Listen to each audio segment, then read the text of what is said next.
be a good student. Thank you, God. Amin. Pancasila. Satu.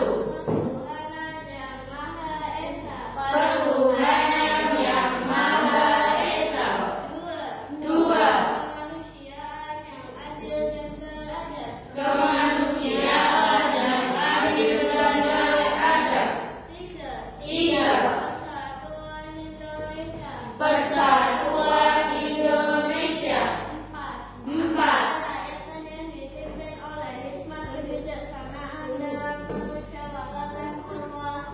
Kerakyatan yang dipimpin oleh hikmat kebijaksanaan dalam pemusyawaratan perwakilan.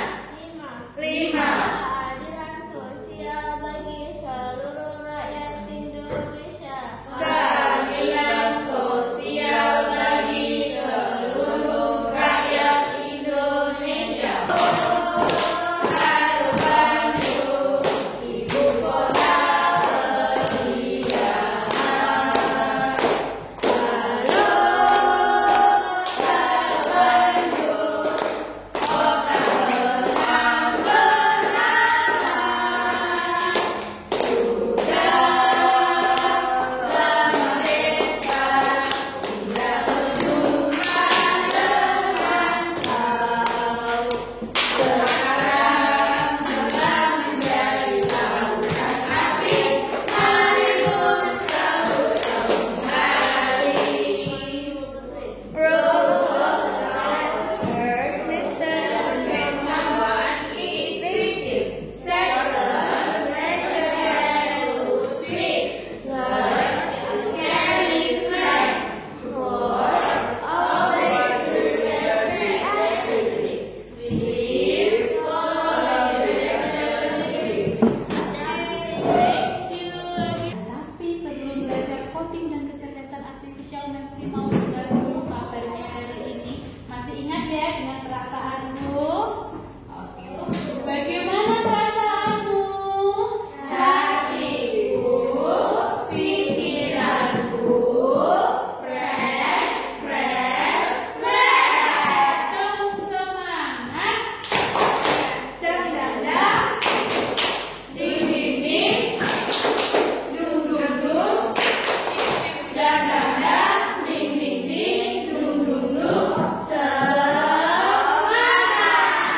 Oke, sudah semangat semuanya untuk belajar? Sudah. Coba kalau kalian dengar kata coding dan kecerdasan artifisial, apa yang ada di pikiranmu? Ada yang lain? Komputer. Komputer. AI, komputer, betul semua itu, nggak ada yang salah. Apalagi HP, boleh kita bisa pakai HP. Apa? Laptop, watch, laptop, and the others? Apa? ChatGPT, betul. Apa? Game, Gemini. Oh ya, temannya ChatGPT. Ada lagi? Ya, kayaknya itu betul. Kurang lebih seperti itulah di pelajaran coding dan kecerdasan artifisial.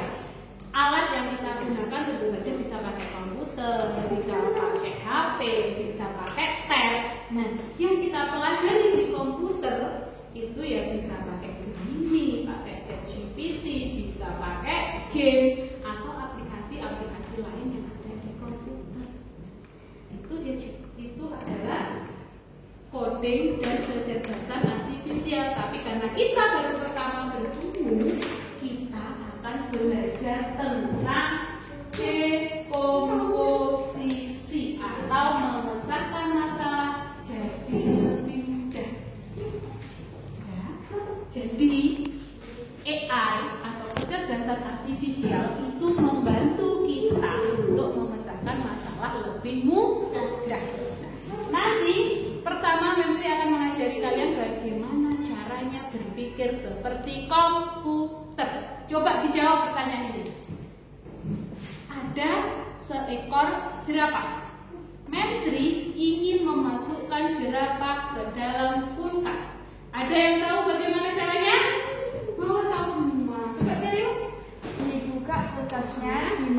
jerapahnya, lalu ditutup kulkasnya. Good job, betul sekali. Kalau tadi sudah jerapah ya dimasukkan ke dalam kulkas, sekarang Memsi punya lagi seekor gajah. Mau Memsi masukkan ke dalam kulkas. Gimana caranya? Oke, Gio. Buka kulkasnya, keluarkan jerapahnya, masukkan gajahnya, tutup kulkasnya. Betul sekali. Itu adalah cara berpikir komputer secara sederhana. Jadi dia hanya melakukan langkah-langkah yang logis tanpa mempertimbangkan perasaan dan juga ukuran.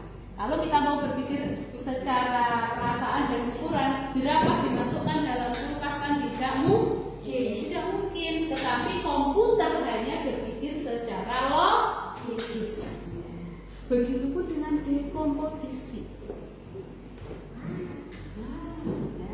Ini dia yang akan kita pelajari. Pertama adalah berpikir komputasional. Sebelum ke berpikir komputasional, siapa di rumah yang pernah bantu ibunya bikin teh? Ya, Syaril pernah, Arifah pernah, tadi Dipta juga pernah, Deo pernah. Kalau mau membuat teh, kira-kira apa yang harus kita lakukan? Ya, masak air, terus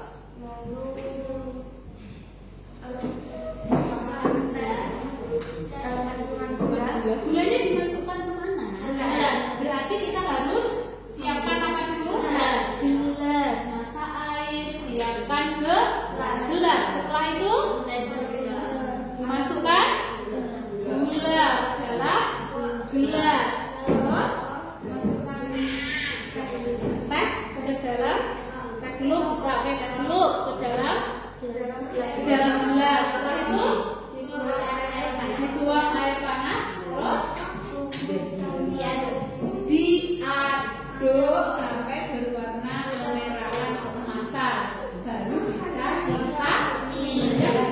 Masalah besarnya kita tadi adalah membuat teh, kemudian kita pecah jadi langkah-langkah kecil. Itu adalah dekomposisi.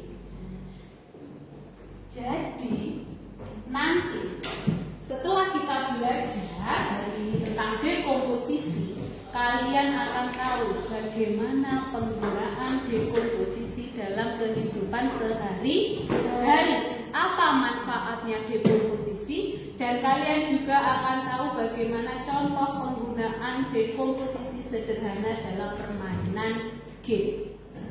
Jadi ada banyak game yang melatih kalian untuk bisa berdekomposisi.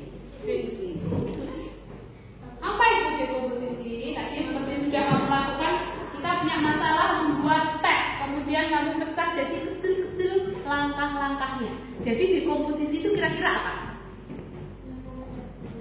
Memecahkan masalah dengan menjadi bagian-bagian. Betul, memecah masalah besar menjadi bagian-bagian kecil. Ada yang punya contoh lain mungkin? Contohnya apa lagi kira-kira? Misal Deo adiknya mau ulang tahun, nanti nggak deh? Nggak punya, nggak pura-pura punya aja ya. Deo itu mau merayakan ulang tahun adik. Dia mau buat surprise, jadi adiknya tidak tahu kalau dia mau merayakan ulang tahun. Kira-kira apa langkah-langkah Deo untuk bisa melakukan pesta ulang tahun itu? Apa saja yang perlu Deo lakukan? Kalau kita pakai dekomposisi, memecah masalah jadi bagian-bagian kecil. Apa saja langkahnya yang pertama yang bisa Deo lakukan supaya bisa melakukan pesta ulang tahun buat adik? Apa? Memberikan hadiah, pesta loh ini pestanya. Yang kita buat adalah pestanya. Menyiapkan kue ulang tahun. Terus ada lagi? Minuman, makanan, dan snacknya. Apalagi kalau mau pesta ulang tahun? Mendekorasi ruangan. Terus ada lagi? Oke, perlengkapan lain-lain seperti lilin, korek, meja, kursi. Kalau mau pesta ulang tahun, apakah hanya yang ulang tahun saja sama Deo? Tidak, berarti kami juga harus menyiapkan undangan. Itu contohnya dekomposisi. Paham sampai sini? Paham. Apa ya?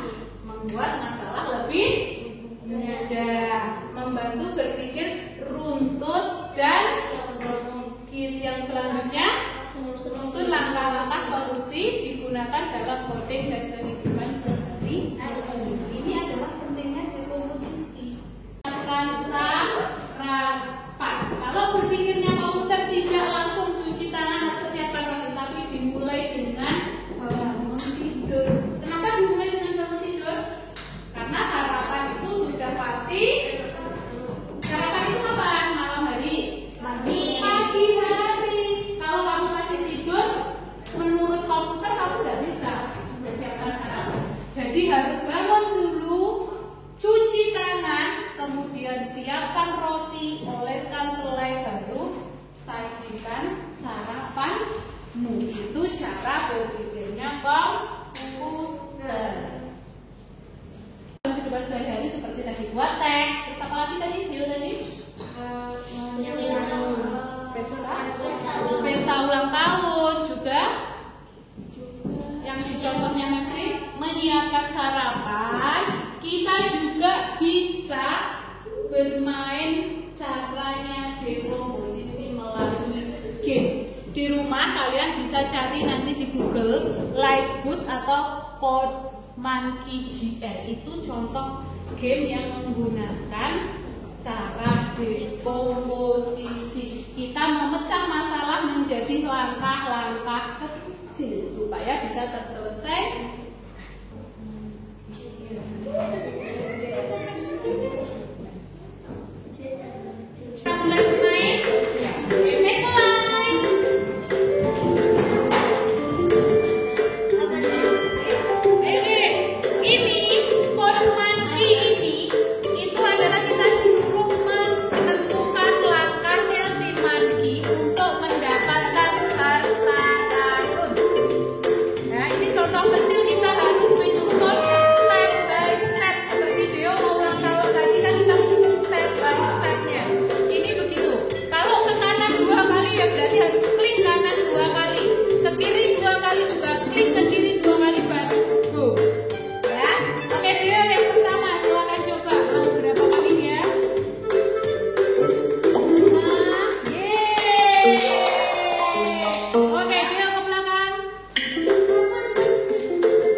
Louder please. Langkah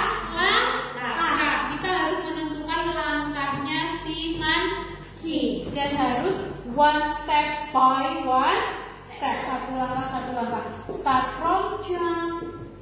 Apa tadi? Maju ke depan, mundur, lompat ke atas, ada lompat miring ya tadi. Kalian harus menganalisa berapa dia harus melangkah ke depan, berapa kali dia harus melompat. Itu juga merupakan contoh dari dekomposisi.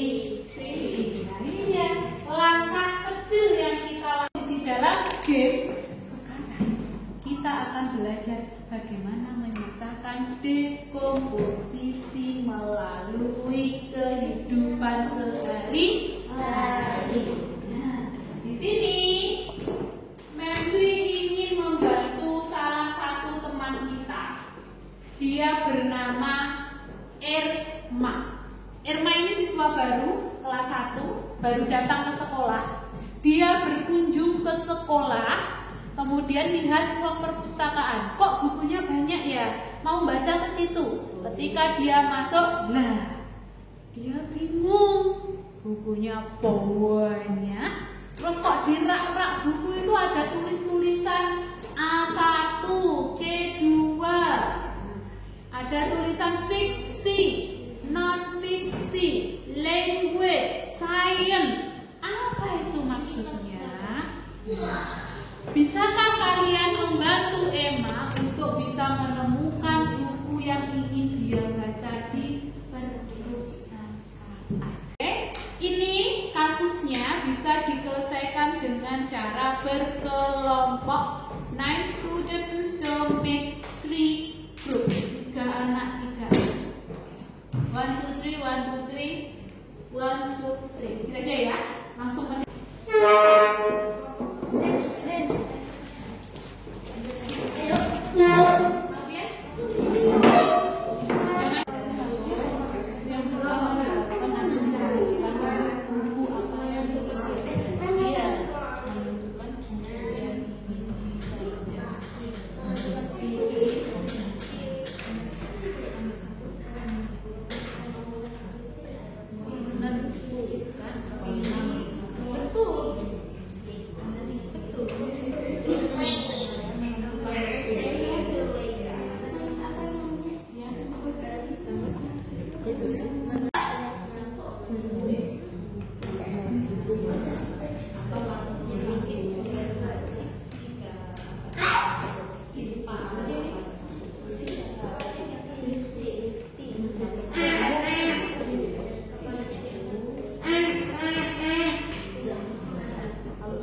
Di depan. Kelompok mana yang maju dulu?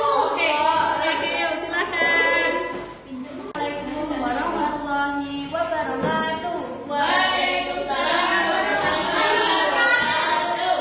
Kami dari kelompok 2 akan mempresentasikan hasil diskusi kami. Sebelum itu, saya Sheryl, Saya Akifah dan saya Arifah. Langkah-langkah yang harus dilakukan adalah menentukan buku yang mau dibaca, mencari jenis bukunya, mencari rak buku yang sesuai, mencari judul buku, kemudian ambil bukunya dan pinjam ke petugas. Sekian dari kami. Assalamualaikum warahmatullahi wabarakatuh. Waalaikumsalam warahmatullahi wabarakatuh. Mencocokkan jenis buku yang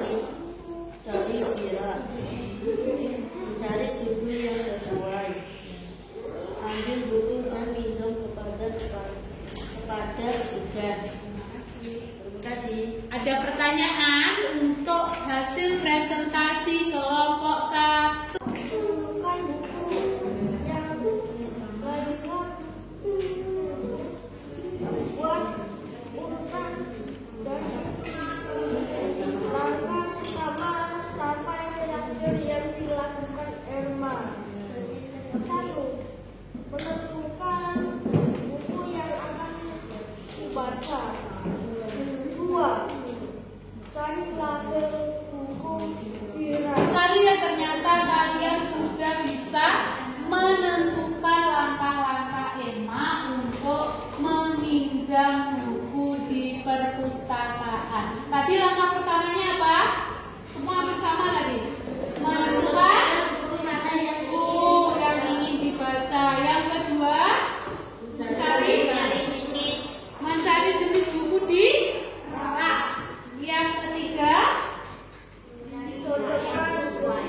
mencocokkan atau mencari buku yang sesuai dengan label di rak. Yang terakhir, yang keempat, mengambil buku di rak, kemudian dipinjam.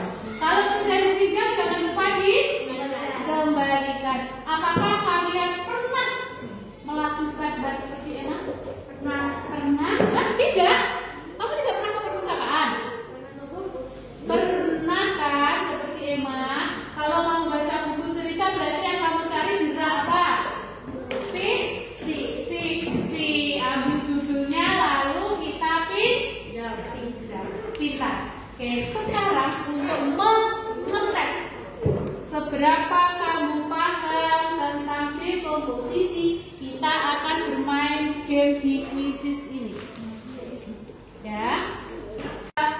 A, B, C, D. Ya. Kalau kamu baca soal ini, misal jawabannya A, berarti huruf A ini di atas seperti ini. Kalau jawabannya B, huruf B di atas.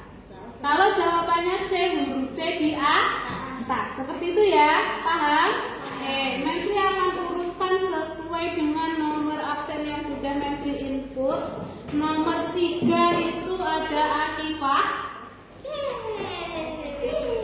Nomor 4 ada Albian. Nomor 1 ada Pradita. Nomor 2 Azam.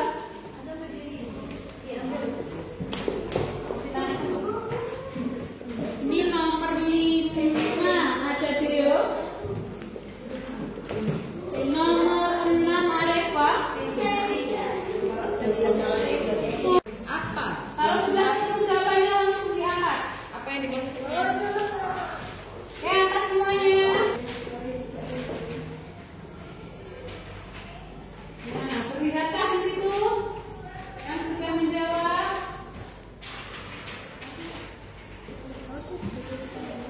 Oke, baik.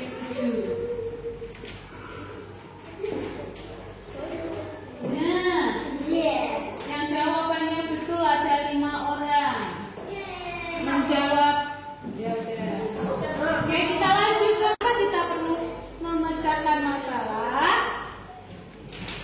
Oke, yang sudah siap diangkat jawabannya. Memsi akan memindai.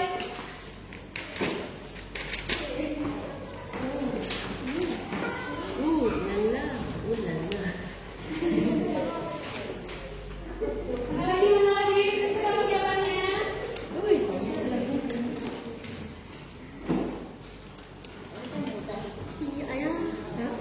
Nah, yang menjawab benar ada 5 orang. Lihat skormu sudah terlihat ya. Itu player 1, 2, 3, 4. Kamu ada di player berapa?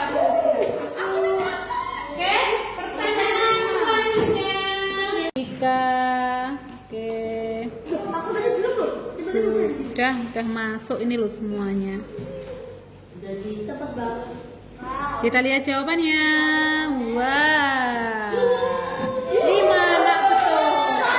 Kenapa ada yang ikut Memsi membaca di kursi ya? Skor kamu di sini. Player 7 betul semua. Player 2 betul semua. Player 5 salah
setiap hari. Manfaatnya apa di komposisi tadi? Agar Masalah cepat selesai. Contoh kegiatan yang bisa kamu lakukan dengan dekomposisi apa? Sarapan. Apa? Sikat gigi.